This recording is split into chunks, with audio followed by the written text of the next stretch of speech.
college will agree with that. Well, you don't need college for extracurricular activities. They're available. They're available to anyone for these motivated, ambitious young people that we're talking about, and don't necessarily need to go into debt for that situation to have that. So we're going to take some time for questions very soon. I want to just address, I can predict with 99.8% accuracy several of the questions you're going to ask, so I want to address them now, and then we can get on to new questions. So the first thing, the first objection, the first question that I'm going to hear is college is not just about money or jobs, it's about many more things, and I wholeheartedly agree with that. I'll always say that education is about many more things than what kind of job you're going to get or how much you're going to earn. Of course it is. I'm a passionate reader. You should see my bookshelf. Even in the age of Kindle, my bookshelf is stuffed full of all kinds of books that have made a massive, massive mark on my life. I'm passionate about young people getting excited about reading. I'm an author. If they weren't young people excited about reading, I wouldn't have a market coming up to sell my books. But the question we have to ask is, do young people have to go into $24,000 or $100,000 of debt to get all these other wonderful forms of learning out there, right? Last time I checked, books are pretty cheap. You can go to the library, you can get them on your Kindle or Nook for $10.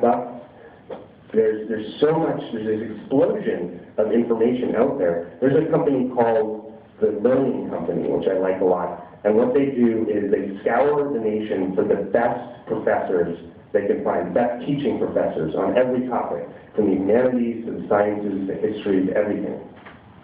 And then of that group, they find the very, very best. So they go through multiple levels of selection to find not the professors that had you asleep in your seat during class, but the ones that had you on the edge of your seat. And then they record those people, and they make the entire course available for a couple $100.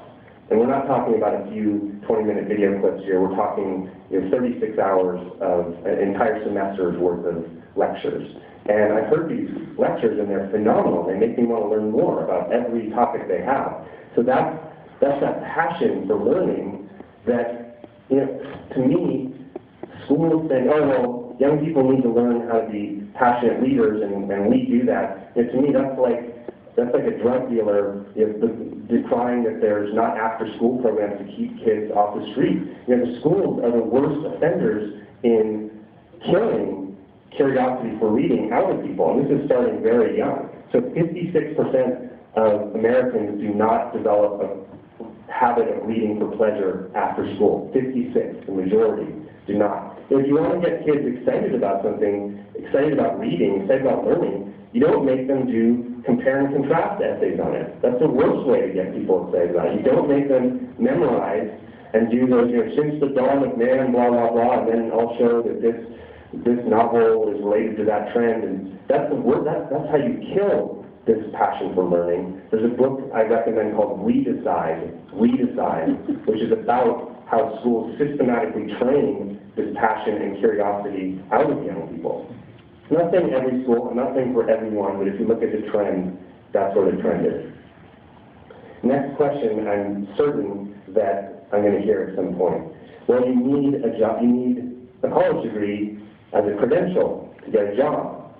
You need a college degree as a credential to get a job. And I would say that is true in many cases, but it depends a lot on what you want to do. So I've already mentioned engineering, being a doctor. Those are the two areas, by the way, where I would unequivocally say, if you want to do those things, that higher education makes a lot of sense. There's a shortage of engineers, there's a shortage of doctors, you need those credentials to get those jobs, there's a booming economy for that kind of work.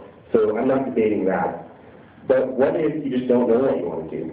What if you aren't sure? What if you want to work in the nonprofit sector? What if you want to start a business? Then it becomes much more questionable whether you need to go through this very expensive and long system. And remember, we're not just talking about 4 years. We're talking about 12 years of grooming up to that. Now, obviously, there's some amount that's just this basic education that everyone needs, the 3 R's. But once you get to sophomore or junior in high school, it's pretty much all about getting into college. That's what you're being groomed for. So it's not just those 4 years, it's possibly 8 years to get you through to get this credential.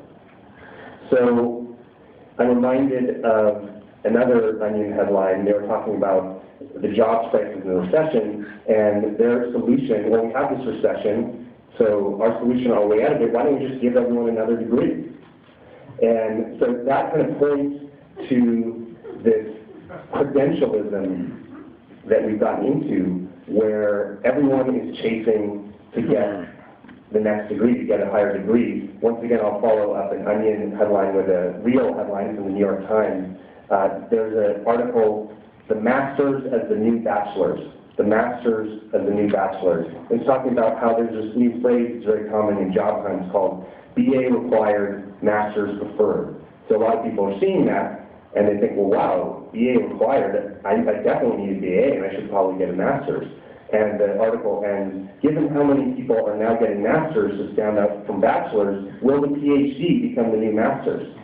So think about that.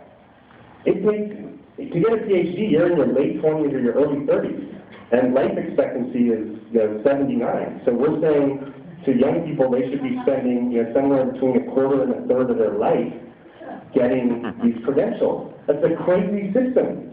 This is what is called an arms race. It's an educational credentials arms race. And like all arms races, the only people who benefit are the arms dealers.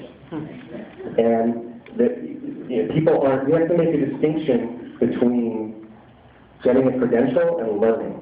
Learning is always good. I am passionate about learning. I'm a lifelong learner. I spend all my time, a good deal of my money, learning. If you want to get ahead, you got to learn. Do you need to keep getting these more fancier, more expensive credentials? Again, certain segments, yes. If you want to go into a very elite investment bank, then your credentials are everything. If you want to go into a law degree and go into specifically an elite corporate law career, credentials are very important. But there's all these other areas, specifically this entrepreneurial economy I'm talking about, where they really don't care where you went to school. What matters, or if you went to school, what matters is can you add value to this business? Can you do what needs to be done? And there's so many ways to demonstrate that now. People are creating portfolios of their work, blogs, demonstrating their expertise. Of course, networking, where you have someone vouch for your skills, is another way, again, to demonstrate your value without these credentials. 80% of jobs are found through networks. There's been a lot of study of this. Only 20% of positions that get filled are filled with cold resume submissions. So our education system optimizes for that 20% of the jobs, of the positions, where you need to stand out from the other resumes. But the other 80% of jobs that get filled generally get filled through someone who knows someone who makes a referral for you. In that situation, your resume, your formal resume, the bullet points on your resume make a lot less of a difference than someone being able to say, this person has a lot of experience and they're going to do the job, and having that kind of referral, having a portfolio of your work. So again, this situation is shifting a lot. Final question that I know I can anticipate, and then we'll actually get to your questions, which I'm very excited to hear, is this issue that college graduates earn more. College graduates earn more. And there's a lot of talk about what's called the college degree earnings premium. And if you look statistically, this is absolutely true. There is a correlation between more formal education and higher earnings. It goes up pretty much like a straight line. So if you graduated high school but don't have a college degree, median earnings are $33,800. This is as of a year or two ago. If you do complete your degree, median earnings go up to $55,700, which is an increase in 60%. Then it goes straight up from there for master's and PhD. There's a pretty serious problem with that. Yes, you can show a correlation, but all these people who are talking about that probably went through a statistics class, and the first thing you learn in a statistics class is that you can't derive any causality out of showing correlation. So if you break down those numbers, 30% of those earnings differentials can be accounted for by IQ scores. So right there, I mean, it kind of makes sense, right? Smarter people tend to earn more. Smarter people also tend to go to college. That doesn't mean that college made those people smarter necessarily. And if you see what's happening on college campuses, it's very hard to believe that those colleges are making people smarter, right? You may have heard of this study that came out last year called Academically Equipped. It found that, I don't remember the exact numbers, but it found that students were studying like 12 hours a week, something like devoting somewhere around 12 hours a week, or maybe 15, to going to class and doing homework. What's the rest? Climbing gyms, spas. That's part of why it's so expensive now. You're getting these $60,000 tuition. Is they're turning into country clubs for 18 to 22-year-olds. There's a book called The 5-Year Party. Yeah. It's about this phenomenon. The reason it's called the 5-year party is that that's the average amount of time now it takes to get through college, not 4 years, it's 5. Partly because they're partying so much. Binge drinking, all this stuff is going on. So, back to this point about correlation and causality,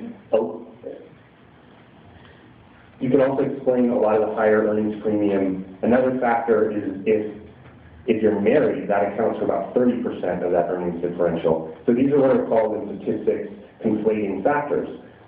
Typically, more ambitious people are the ones who tend to go to college, and more ambitious people typically earn more. So saying that college added value in that situation, I can't argue the opposite and say it didn't add value. I'm just saying we don't have, the correlation doesn't really mean anything. It could be a lot of different factors that are causing higher earnings.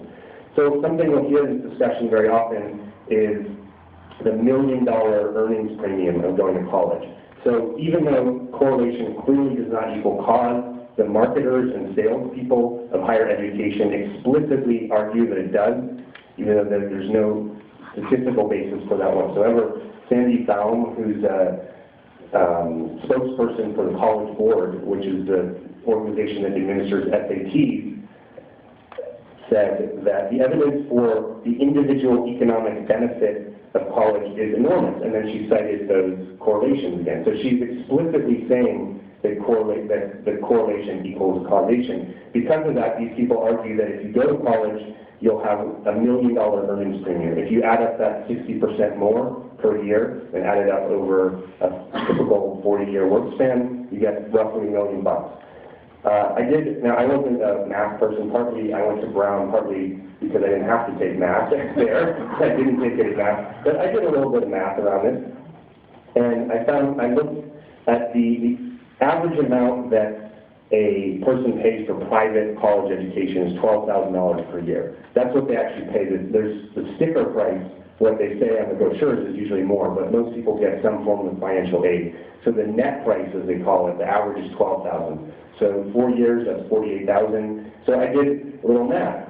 If you talk to financial planners and they talk about retirement planning, they'll often use a expected return on the stock market at around 8%. Now, it obviously hasn't panned out in the last 10 years or so, but if you look historically over decades and decades and decades, the expected return of the broad index is 8%, and that's often, you'll hear that cited in retirement planning. So I just looked, if you put $12,000 in this year, invested it in an index fund, $12,000 the next year, $12,000 the year after that, 4 years, just keep it, let it sit in an index fund. By the time you're 65, you'll have $1,258,122. So you can sit on the beach and watch YouTube cat videos for 30 years, and you'll not only get your $1 million earnings premium, but you can also buy a Lamborghini on top of that.